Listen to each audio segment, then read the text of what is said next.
Okay, we are live. Okay, 3, 2, 1. Hello, everyone. Welcome to our 37th episode. Not that we're keeping score of the security show that lasts only 30 minutes, but gets you the most relevant security news you could possibly have right now.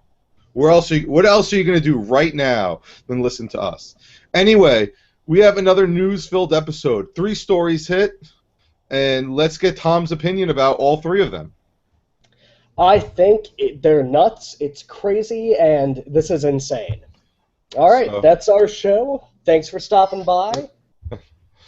And we're just mad at everyone, so we might as well complain some more. So, first story is, and this is just sort of like the fluff story to wet your palate if you want. I think it's Avast. Avast security company, software products, they're sweet.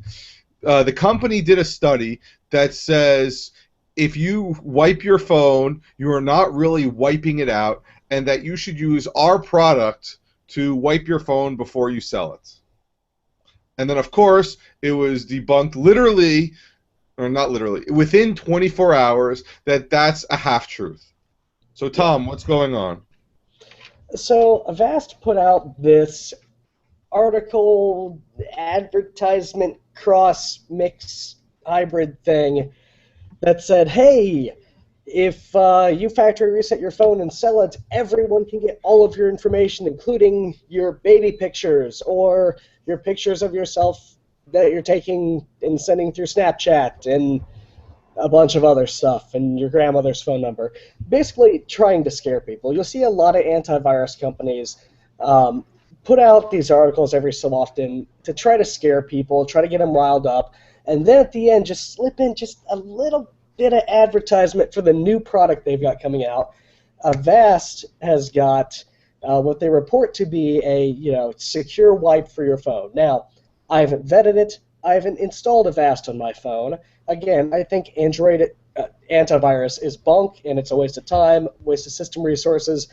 We've covered that in a previous episode. But they're saying, you absolutely have to download our utility and secure wipe your phone before you sell it or throw it away. Okay. That may be a valid point. But I don't think it should be done through their application. There's no reason why you can't do this yourself with the stuff built into the Android operating system. First, some background. If you don't know this, when you delete a file, it doesn't actually go away. What happens is, and I'm going to have an illustration. So, here is a file. See, it says file right here. What happens is your computer says, oh, hey, look, there's a file right here. We need, and I apologize because my phone is going off and I forgot to mute it before the show. We need to use this space for something else. This is what happens when you delete it. Your computer goes, yeah, no, that's free. Yep, nope, no file there. Nothing on. It actually doesn't overwrite it. It just says, yeah, that's free to write on again. You can write anything you want right there because nothing's taking it up, really. But you look just beneath the surface. You literally just look at where the data should be, and the file's there. The only thing the computer is doing is saying, yeah, you're clear to overwrite this. You don't have to worry about messing anything up. There's nothing we need to keep. It just removes what's called the pointer. This is a problem if you're trying to actually get rid of something, because data recovery tools are free or cheap and easy to use. Some of the more popular ones out there, Recover. There's also Test Disk, PhotoRec, which I've used to get my grandmother's photos back from her crashed computer. Fantastic application. Really easy to use. And they get back a lot of data. So if you're trying to hide something, if you're trying to prevent your information from leaking, how do you do this? Really, the only answer is to tell your computer, hey, this file, you can't just say it's okay to overwrite it. You've actually got to scribble on it. You've got to overwrite this with a bunch of junk so we can't read it anymore. That even if somebody was going to try to restore the data, they just get back a bunch of nonsense. There's a lot of secure wipe programs that will actually do this to a file on your hard drive. it will overwrite it a whole bunch of times with random data or zeros or a bunch of stuff so other people can't get it back. What Avast is reporting, and what has been confirmed in some manufacturers' Android phones, is that when you do a factory reset, it just says, oops, I lost all the pointers to your data. It doesn't actually overwrite anything. So when you sell the phone, somebody gets something with your data just beneath the surface. And then I bet you they can somehow reverse engineer and use, you call it, I call it Recuva, and I'm probably wrong, but use Recuva to find it. Yes. Yeah. Okay, so it's all really easy stuff to do. There's actually programs built specifically for Android to recover files on a phone. And again, these are all supposed to be used because your grandma lost her photos and not because you want to steal information from others. But right. Obviously, whatever in this country or in this world, we can't have nice things. So everyone just has to be ultra paranoid about all of this. I use it in my business probably once a month. When somebody says, I accidentally hit delete and I emptied the recycle bin and there was this important thing that I had and I'm a moron, help. So I'll use one of these programs to pull their data back out. And they think you're a magician. You say, no, I'm not. I just understand how deletion works in an operating system. And then you tell them not to store their files in the recycling bin. Yes, exactly. Never store your files in the recycling bin. Don't do that. Please don't do that. That's not where they belong. I know a lot of people who do that. It's kind of terrifying. It's like they pick through their garbage before they decide to actually throw away something. So how do we solve this? If I'm going to sell a phone, if I'm going to give it away to someone, how do I make sure my data's gone? Well, Lifehacker's got a good article, and we'll link it in the show notes with some decent information. Some manufacturers' wipes will securely erase the phone. Unfortunately, I don't have a list here because they didn't provide one. So I'm going to say, do the paranoid thing and assume your phone wipe is insecure, unless you have an iPhone. If you have an iPhone, it will do a secure wipe by default. It's actually really cool. In this case, and in actually a few other cases too, iPhone security is much, much, much better than Android security on several different levels. For instance, the iPhone encrypts a lot of sensitive data by default. Android doesn't do that unless you hit a button and tell it to. They should, but they don't. So with the iPhone, if you say, hey, factory reset, it's going to go through and it's going to securely wipe the encryption key, thereby turning all of your encrypted data into mush. No one can ever get it back, not even you. It's gone. Android, a little bit more complicated. So instead of just doing a factory reset, you actually have to go in, and this is in the menus, it actually exists, go into security, and then hit encrypt phone. It'll make you put in a password, something you can remember because you'll have to get to the phone later. Then it'll take, I've had it take 20 minutes, I've had it take an hour and a half. It really just depends, but you've got to have the thing charged, you've got to have it plugged in. It's really kind of annoying when you do it the first time. But after it encrypts once, you're done. After it's encrypted, boot up your phone, put in your encryption password, and then hit factory erase. That will actually securely wipe your encryption key, thereby turning all of your data into mush. And that's how you securely wipe an Android phone. I wouldn't bother with any of these other applications. This is the preferred way to do it, and honestly, Google should fix this. This shouldn't be up to the manufacturer to decide how to securely wipe a phone. This should be built into the operating system. Let's play devil's advocate. I'm, without knowing and have no basis for what I'm about to say, I have a feeling that when Google does secure wipe, or not secure wipe, but to zero it out, I bet you it's more secure than if Samsung or HTC or Motorola did it. But again, I could be completely lying. It might be the case that Nexus or Google-run phones implement a secure wipe on factory reset. I don't know. We haven't confirmed that. Just to be safe, I would do the encrypt then factory reset method always. Until we know better, always opt for the higher security. Of course, and before in the beginning of the show, we were talking about these apps that do it, these applications, whether it be on your laptop or your phone. I tend to, in general, I tend not to repeat functionality when either your operating system can do it or your phone can do it, only because if it's there, they probably have done it right, unless it's so screwed up, unless you know better to use something else. I mean, we know that you can do this encrypt and then wipe, so why have another app that's going to do it? That app could potentially leak data. They could potentially sell your information. It could potentially not work. It could be like that encryption app or that security app we saw that literally was just a picture. It could do nothing at all. Which is, to be honest, which is basically what all the antivirus does. They just check the Google list of bad apps and make sure that you don't have any of them, and that's it. Yeah. And yeah, go ahead.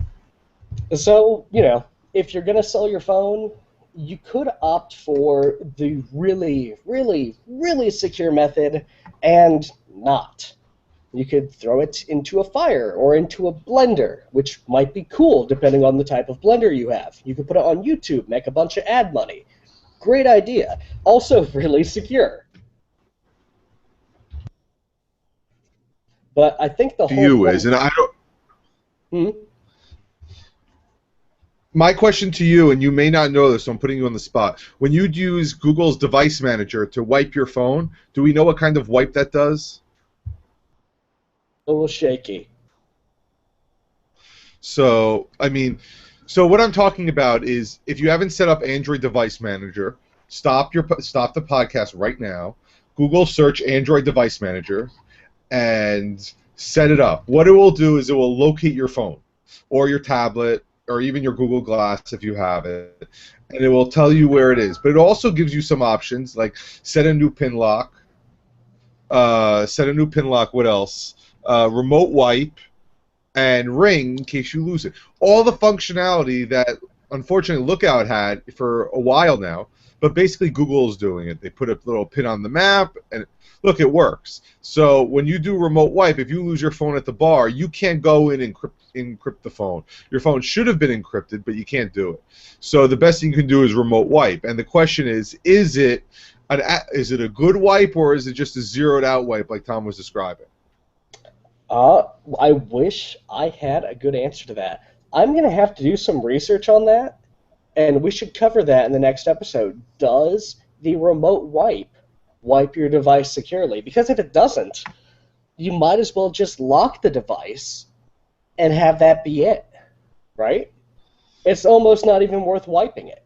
I mean, it's if a teenager finds it at school, or somebody finds it at the bar and says, looks like a nice phone, I think I'm going to use it, then really it's not a big deal, because they're not there for a malicious intent other than to steal your phone. If there is an FBI agent tailing you, or a PI tailing you, then yes, they're going to have the tools to do this. But again, if you have the FBI following you, your phone should be encrypted. Your phone should probably be off, but yes. Yeah. Well, we're going to find out in about 5 minutes why the FBI is probably watching you. Yes, most likely. So we've recovered a list. Edward Snowden personally handed me a list of all security in 30 listeners and said the NSA is now watching you. Congratulations, you're on the red list, and death to America and all that. No, but really, the NSA is tracking in. We kind of knew this, but now we've got confirmation. The NSA is tracking everyone who uses Tor. Probably not only Tor, but anybody who talks or mentions security, as in they want to learn more or tries to be private or anything like that. Yeah. So anyone using security, privacy, encryption tools, searching for those on search engines. I mean, if you so much as search for TrueCrypt, you're probably on a list.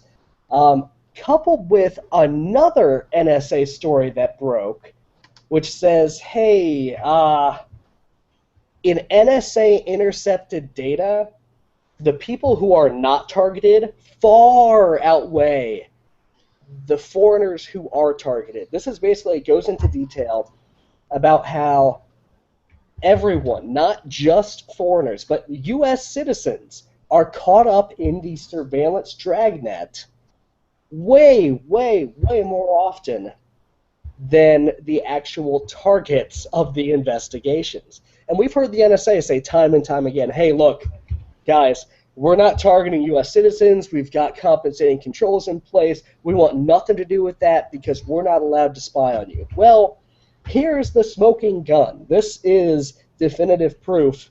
Yes, they have been targeting American citizens, and not just ones who are directly connected with the people who are actually being targeted for surveillance. So, they're not one of the three, what is it, the 3 degrees of freedom? Yes. So they're just random Americans? Yeah, so, I mean, they're caught up in a dragnet. The Washington Post put out a great, fantastic article about certain people being interviewed, saying, hey, look, you are on this list. How do you feel about this? What's going on? Why do you think you're on this list? Some people, it makes sense. Some woman's fiance, boyfriend, person ran off to go join the Taliban, and she was put on a list, even though she said, that's not a good idea, don't do that. She is as American as any one of us. She's now in the list. She's being watched constantly. You combine this with what we said before, anyone who searches for encryption tools, anyone who uses Tor. I don't see how, if you care about security in the slightest or try to protect yourself digitally, how you could not be on a list, you or your family. This is pretty deep stuff. I mean, well, like we said from the beginning, from the beginning we've said we don't believe that what they're telling us is true, because why would they? And so now, once again, for somebody to verify that this is in fact the case is another reason that if you haven't started thinking about how to secure your life and everything else, maybe you should. Yeah, it's kind of funny. Every time the NSA or the government says, hey, no, man, it's totally not like that. It's actually this thing. And they make up some kind of crazy excuse. Glenn Greenwald and company say, actually, according to these leaked documents, you're lying through your teeth, absolutely and completely. And it's kind of entertaining to watch. It's kind of entertaining to watch, the government say one thing and then eat their words the very next week because some Snowden file has come out and proved them wrong completely. And this just keeps happening. This has happened all year, and I can only hope that it keeps happening. This is entertaining to watch. But just understand. Well, I don't know. I don't know if you're entertained. I don't know if you should be entertained or happy, but I understand what you're saying. No, entertained and furious. Yes, that probably describes better what I'm feeling. I mean, because so we're finding out, and what I've noticed in the last few weeks, I've gone to a lot of 4th of July barbecues, and now that I'm off for the summer, I was in California, and I talked to people, and I'm seeing more and more what we call lay people interested in this insecurity and trying to figure out what they better can do. And of course, I tell them to listen to the show, but it's good it's refreshing, I guess, to hear people say, I think I should be a little more paranoid than what I am, and this is a good thing.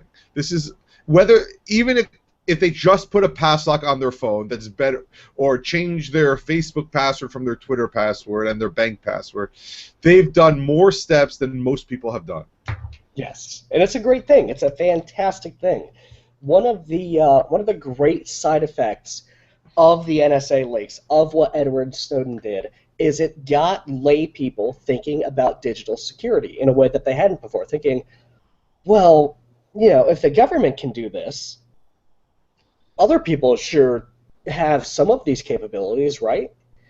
I mean, what can I do to protect myself? What can I do to to make myself a little bit more secure, to make myself a smaller target. And it's a great thing, but by looking at this security software, by trying to do the right things, by trying to protect yourself, you are now being watched by the NSA. You're now being collected in the dragnet. And I'm going to, right now, I hit enter, I'm going to launch the Tor browser and reaffirm my place on the NSA's watch list. Which means that all of you that are listening are now on the watch list because you're somehow associated with Tom and I and the show. Absolutely. So again, it's one of those. You're trying to do something that's positive, and now you have the watchful eye of the government.